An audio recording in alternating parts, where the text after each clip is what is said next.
When you hear the word art, what immediately comes to mind? Do you imagine a popular painting?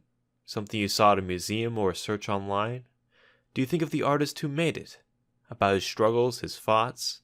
How about the process to make the painting? The time, the money, the failure, and success? Could you dedicate yourself to it? Could you pick up a brush, a clump of clay, or a camera and sculpt anything you want? Are you an artist? Art is based entirely around perspective, how we see or want to see the world around us. It is our own language of sight, sound, touch, smell, and thought. It is the most expressive language in the world, besides body language. Art is the loudest instrument in any orchestra, opera, or play, an instrument that is utilized by thousands of neurodiverse individuals, whose voices are quieter than others. Wyatt is one of those voices.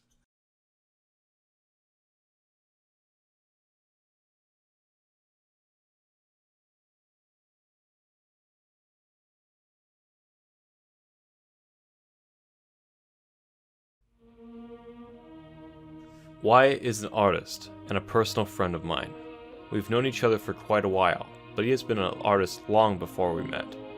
He is very adept at drawing and painting, and has grown an affinity for painting egg cartons specifically.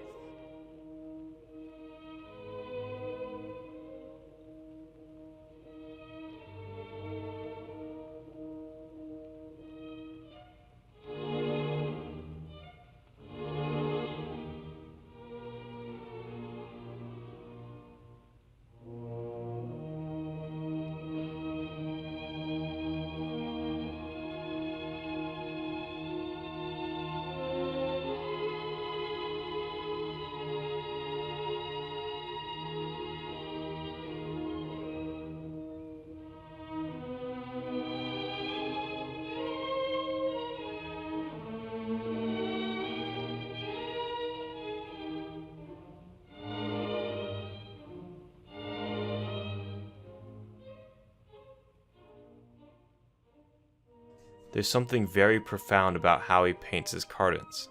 Each spot of paint requires heavy focus.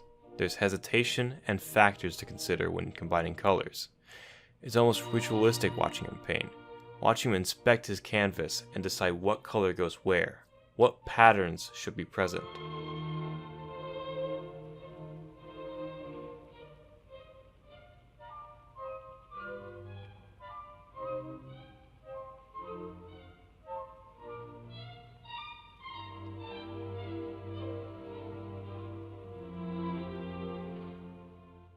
As I watched him paint, it made me wonder what he sees that I don't.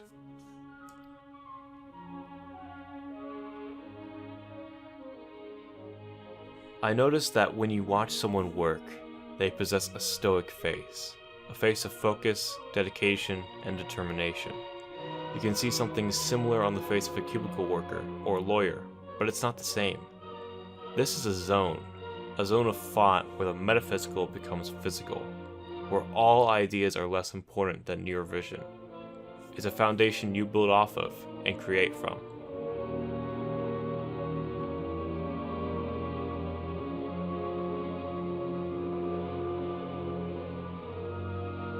It is highly evident that Wyatt possesses the same zone.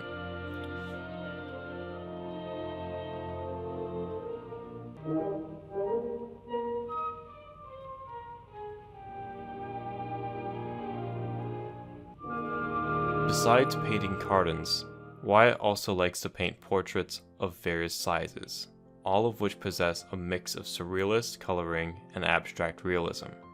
They're all very wonderful. Each one is more lively than the last, and once you've seen one, you can't help but not see the rest.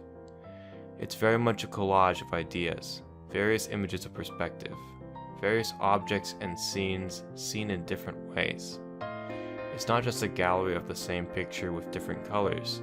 They're all different and appear like they're all part of Wyatt's experiment to make the perfect painting. While filming this short film, Wyatt has taught me that art isn't just a hobby, nor a job. It's a lifestyle. It's something that you dedicate yourself to do. To make something you and others find beautiful.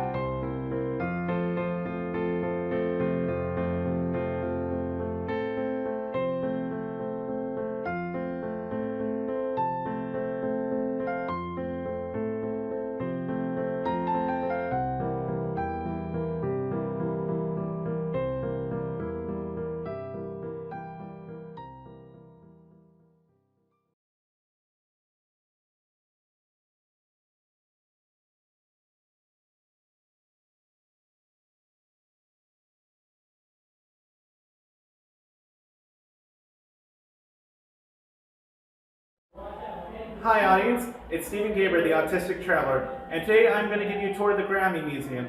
Enjoy the music and the Grammys. Welcome to the Grammy Museum. The Grammy Museum is an interactive, educational museum devoted to the winners of the Grammys. The museum has interactive touchscreens, video recording booths, and historic artifacts, including costumes and instruments, and audio and visual recordings, as well as handwritten notes from the artists themselves. Interesting, isn't it? In addition to the famous Grammy Museum in downtown Los Angeles, there is a museum in Cleveland, Mississippi. Who knew, everyone? As well as in Memphis, Tennessee, and a Grammy Museum experience in Newark, New Jersey. Interesting coincidence. The Grammy Museum opened up in December 2008 and coincides to the 50th Grammy anniversary. In addition to the Grammy Museum, this place has held over 300 educational events, including programs for young students who want to become artists. Wow, look at the famous Michael Jackson. Interesting fact, you know, anyone who's been to downtown LA Live, the movie This Is It was the first movie that premiered at the Regal there. And I worked at the Regal in Calabasas at the time, and I remember it being advertised like crazy, LA Live. What a great promotion. This place focuses on music events such as Metallica. Look at some of the suits from musical legends such as Beyonce and Whitney Houston. Much like other museums, the Grammy likes to change exhibits. Some exhibits have included the Cirque du Soleil show from the Beatles, Bob Marley, James Brown, Barbra Streisand, the history of heavy metal, Whitney Houston, Ringo Starr, Backstreet Boys, Amy Winehouse. Wow, you see the Mike Herb thing over there? You know, I went to CSUN, and there was a college called the Mike Herb Center of the Arts, which hosted my alma mater, and I got a degree in screenwriting from CSUN. So now we're exploring Peggy Lee. Wow, she lived an interesting life. Look at some of her accomplishments. Her most noticeable one was Lady and the Tramp. And now look at Bob Marley, a family of his legacy. If you're lucky, you might get to see a special guest such as John Legend and others perform for their fans. And of course, members get priority over non-members. I mean, look at the awards these artists won for best records. I'd be happy if this video won an award. I hope you will appreciate my videos so I can win an award like them. Looks like the Grammys decided to give the Latin artists a chance by advertising their work and showing what they're made of and what inspired them to be the musicians that they are today. And Latins do a good job at performing, and they make their audiences really happy. The Latin community have been composing for the Grammy Museum for over 20 years, and this focuses on some of their accomplishments that got them their Grammys.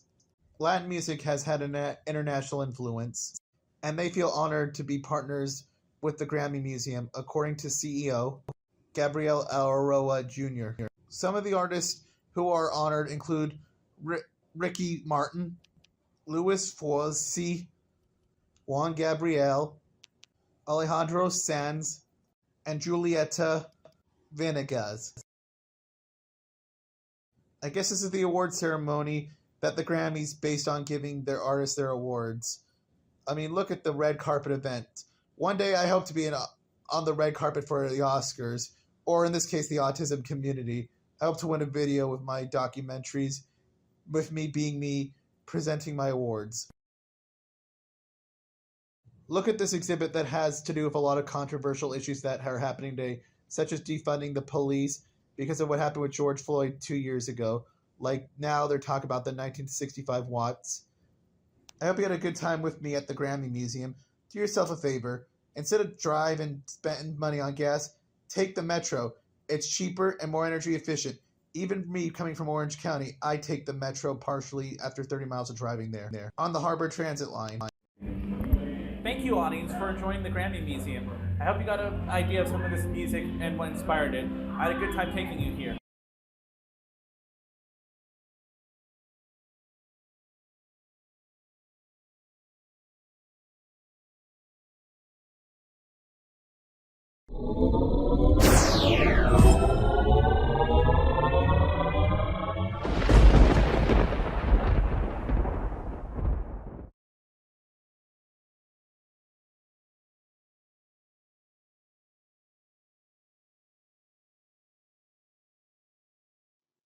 This is a story about a boy named Mace. Mace lived in a small town where everyone's hair was gray. Not only was everyone's hair gray, but so was everything around. The sidewalks, the houses, and even the sky was gray. Except Mace, whose hair was bright yellow. When Mace was born, his parents were surprised that he had yellow hair and knew that he was full of magic. They tried to help Mace to fit in with the gray-haired people, but they knew that Mace was born to do something special. Mace was so kind that he didn't notice when people treated him different, until one day when Mace tried to join the gray sidewalk painting team.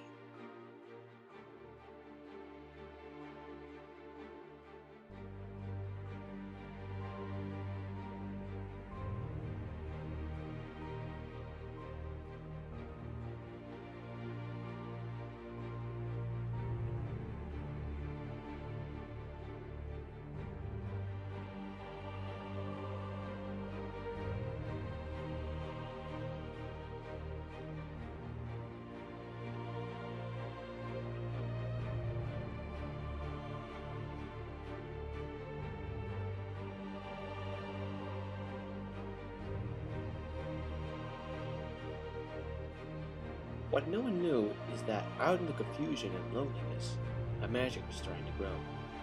Mace had a superpower, and the secret wasn't his yellow hair, it was his open heart.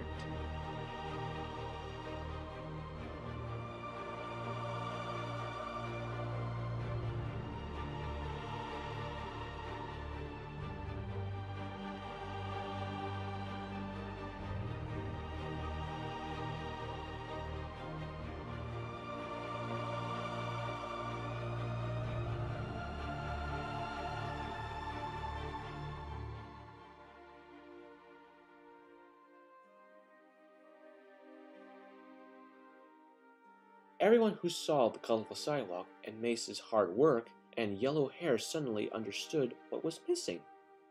Their eyes were open to all the beauty that had been free from them all along, if they could just accept the differences.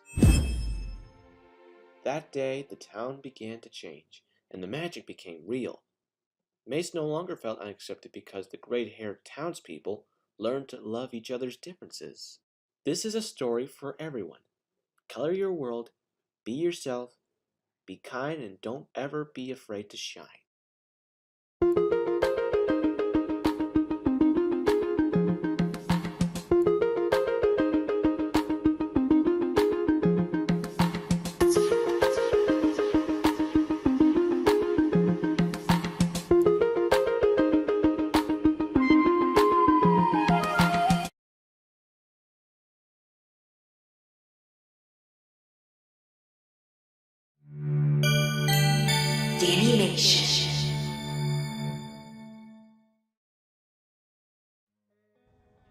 I am definitely so excited that I am going to New York tomorrow, because my short film, The Home Office, it's going to be shown at the Marvel of Media Awards at the Museum of the Moving Image.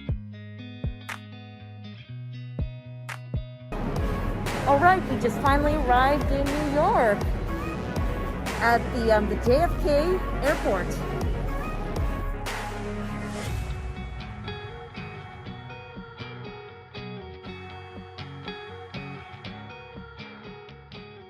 For Marvels of Media Mockumentary Award goes to Dani Bowman.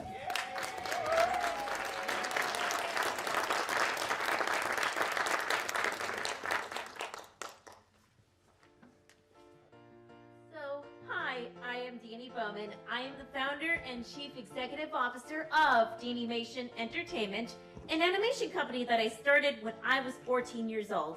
And yes, I have autism. I started Animation because I wanted to show my neurodiverse peers that anything is possible. Because, you see, I realized that everyone needs role models. You can't be it if you can't see it. We at Animation are here to represent our autism and neurodiverse community to show the world that yes, we can, and that we are capable if we are given the opportunity. Our challenge was to come up with a 5-minute short film in just 5 days. Out of 94 films entered worldwide to Easter seals, we won for Best Editor. It was so amazing that our team of 9 who are or were my Animation students on the autism spectrum. We all came from different parts of the world, including England, Florida, Arizona, and California, to produce this film via Zoom during the pandemic, and our entire team stepped up to the plate. So we have I have 3 team members on stage with me, Brenna Berner, who is the writer, and we have Keaton Bicknell, who did the original score and also voiced 2 characters, the manager and Marco the elf, and Morgan Knapp, one of my animation students, who animated and provided sounds for her character, the HR Dragon. Our other team members that are not here are the animators and the students, Archer Rito, Mark Matawad, Kira M, and Phoebe Clark, the background designer, Delane Owen, our neurotypical story editor and animator, Christopher Castillo, and our assistant editor and special effects artist, Paul Gomez. I usually enter different film challenges with my students in order to teach them how to work in teams and meet deadlines. It's just part of what we do at Animation. Thank you again for allowing us to be here so that others like us and the world can see what we can do. You can't be it if you can't see it. Woo!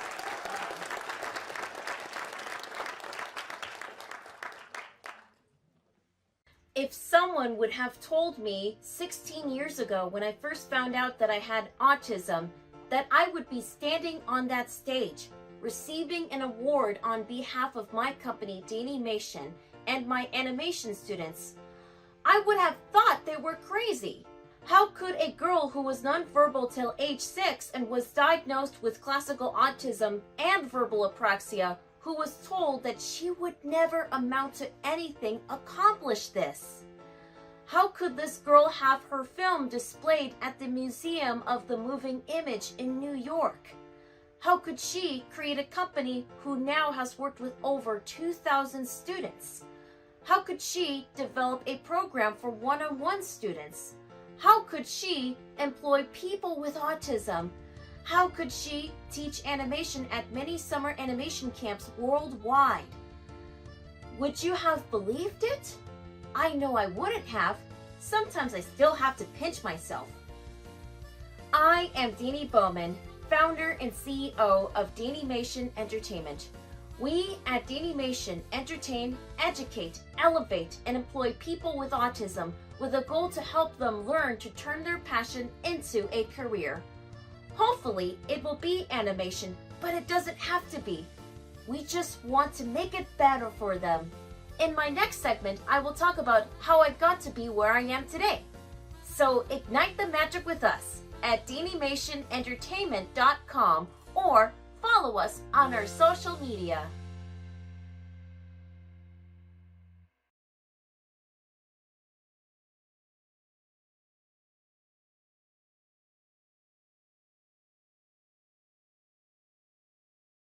Hello, my name is Jordan. I like anime, manga, my favorite color is purple. Oh, and I love to draw. I'm nice and loyal to others. I respect, people's needs. I try to be a good friend and care for them, when they're having a bad day.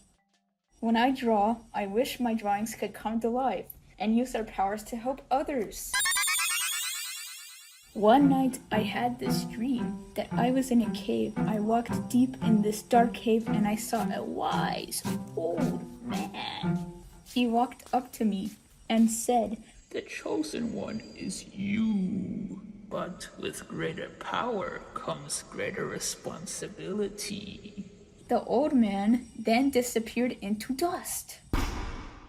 I woke up and saw something strange on the night table next to me. It was a magic purple pencil. A bright light was shining on it. All of a sudden, a voice out of nowhere said, "The chosen one is you. You are now the master of the magic pencil. Use it wisely." With this new power, I will draw heroes to help save the world. I will unleash the power within me, helping my family, my friends, anyone in need. I love my life. Yes, yes, yes, yes, yes, yes, yes.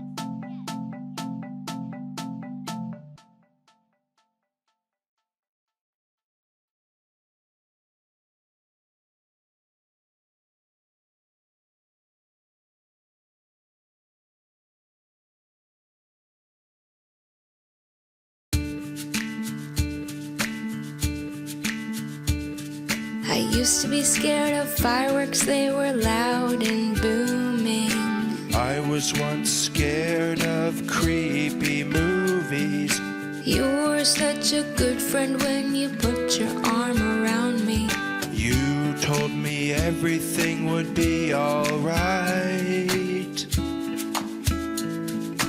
Now we've overcome our fears. All we need are friends, so cheers.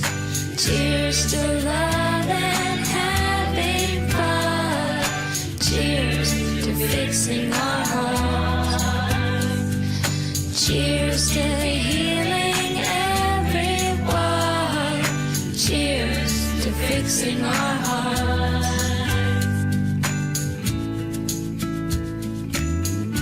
Theme parks used to terrify me. Heights put me on edge, going up so high. You were such a good friend to be by my side. You told me everything would be alright. Now we've overcome our fears. All we need are friends, so cheers. Cheers to love and having fun. Cheers to fixing our hearts. Cheers to healing everyone. Cheers to fixing our hearts.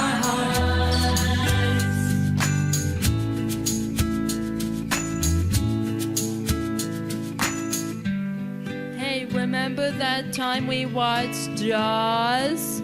Jaws! I was so scared of that shark. Well, I told you it's not real, it's just a movie. So it's nothing to be scared of. Oh yeah, you're such a good friend. Thanks. Now we've overcome our fears. All we need are friends, so cheers. Cheers to love and having fun. Cheers to fixing our hearts. Cheers to healing everyone. Cheers to fixing our